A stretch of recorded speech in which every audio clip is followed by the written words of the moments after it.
او زه وایم عهد به وکړو په دا رمضان المبارک کې تمام کم چې مسلمانان دي خصوصا اډې والا ته وایم اډې والا ګوره داسې خلک دي خفه کېږم فقط خپل کاروبار باندې نظر دی موږ وایو چې کاروبار له راځم او ما نه خبره وره نبی علیه السلام مبارک وفرمیل وابغض البلاد الى الله اسواقها الله وی بدترین ځایونه ما رب ته دا بازارونه دي لیکن په دا بازار کې دا جومات کلو دی که نه د الله کلو د الله کور کلو دی چې څنګه د الله نوم والې دې ته ځان نارسو ده ما محترم ګویا دا کوشش کوه رزق خو ګټې ما ووې رزق ګویا منډه خو حیوانات د خپلې ګېډې او بچو دپاره وایي که نه بیا په تا کې و حیوان کې څه فرق پاتې شي د ما محترمو چې ته مسلسل ختې یاره جي نن راسره کاریګر نشته یاره جي مونږ رانه ځکه پاتې شه چې کس راسره نشته یاره جي کس مې ساتلی دی نو هغه هلته کښېني او زه جمعې له راشم زه وایم د الله نه تعالی شرم پکار دی الله وایي ستا عقیده دومره گیا گذره شوه چې په ما د اعتماد نشته ما آواز وکړه قرآن کې الله فرمایل فانتشروا گویا مخکې اذا نودي للصلاة من یوم الجمعة فاسعوا الى ذکر الله الله وی ما اعلان وکړه چې ما طرف طرف منډه کې ستا بیا هم په ما عقیده نشته دکان کې د کس کېنولی دی چې دی به جي بل جومات ته لېږم دی به جي بل جومات ته لېږم ستا عقیده او ایمان دومره گیا گزره دی ستا ایمان دومره په الله باندې کمزوری دی د ما محترم ولې 15 ساعته جومات ته ولې 15 ساعته جومات ته مخکې نشي راتلی ولې 15 ساعته دغه دکان خانې ته د رب د رضا دپاره تعالی ولې نشي والی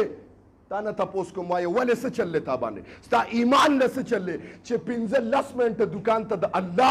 الله د رضا دپاره خدایه ستا په خاطر ستا کور ته را روان یم او تعالی مې ورته والی ولې داسې نشي کولی د ما محترم دا گویا الله ز اکثر خبره کوم رمضان المبارک د امت محمدیه د پاره یو ګولډن پیکج دی د ما محترم د بخنه د الله د ځان در نږدېکت ز اکثر ویم که تاسو وګورئ په دا میګا مارټونو کې سیل لګي سیل 1 په 1 فری ورکوي که نه ورکوي دا څه دپاره دا وایي چې مونږ سیل ولګو پیکج هم ورکړو دا خلک مونږ طرف ته رغبت او رجحان پیدا کړي داسې زما رب هم د امت محمدیه دپاره د مغفرت او د بخنې دپاره د ځان د نږدېکت دپاره یو ګولډن پیکج لګولی دی چې انشاءالله الرحمن رمضان المبارک دی د ما محترم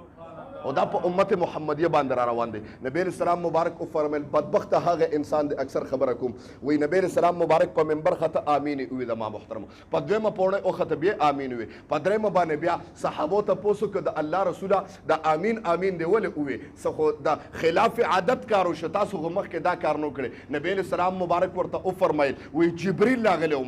ما ته درې خبرو کړې یو پکې تاسو ته کوم ما ته وی هغه کس چې رمضان المبارک میاشت پې راشي او دې په رب باندې ځان اون بخي دا سړی د الله هلاک کی ما پیغمبر پوي آمین زما محترم نو الله دې موږ د دې نه وساتي چې رمضان المبارک په موږ راشي او دا ما وی ګولډن پیکج دی د مسلمانانو دپاره او په دې کې هم ځان په رب باندې اون بخم ګویا د الله د رحمت اعلان دی چې الله اته د جنت دروازې کولو کې او د جهنمونو دروازې بندې کړي د ما محترم کم چې شیطانان موږ سره ظاهري شیطانان دي الله هغه وتړي فقط نفس پاتې شي د ما محترم د انسان نفس پاتې شي نو ټول شیطانان الله تړلي دي د جنت دروازې په دا اته واړه د جنت دروازې کولو شي امت محمدیه ته اعلانونه کوي او امت محمدیه زه چې نن رب کولو کلم فقط ستاسو دپاره جلدی کې را دی د ما محترم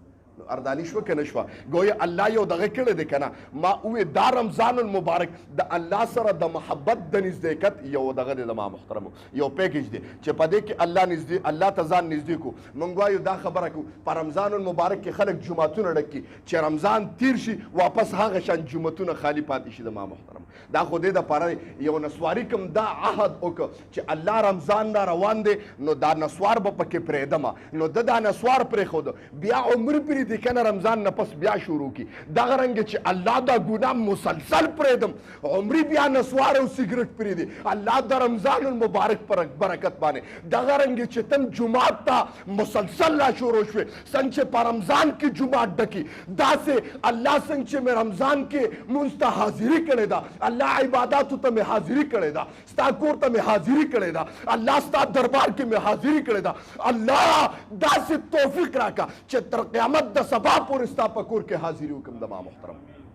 منګ وایو کنه لیکن دا نشته د ما محترمو منګ وایي رمضان المبارک ته راشه مو ته سیزن جوړ کړی دی دا جی وایي سیزن دی جی سیزن دی بس منګ او دا ویم د رب د طرف نه سیزن دی لیکن تعلم الله سر سترګې درکړي ته خو چې یو کار ویم یو خرچ یو لاره باندې دوه درې کاره ته لاړ شي قسم د مالک وسره ني مالک وسره ني په هغه لار ډایرک رواني ته مسلسل یوه میاشت په عباداتو کې مسلسل مصروف ته څنګه په دا لار باندې راونړی دی مړه ته ولې نه راوړې په دا لار باندې ولې بیا دوباره جوماتونه خالي کېده ما محترمو زما ستا ایمان دومره پرېوته الله دې موږ له دې باندې د عمل کولو توفیق راکړي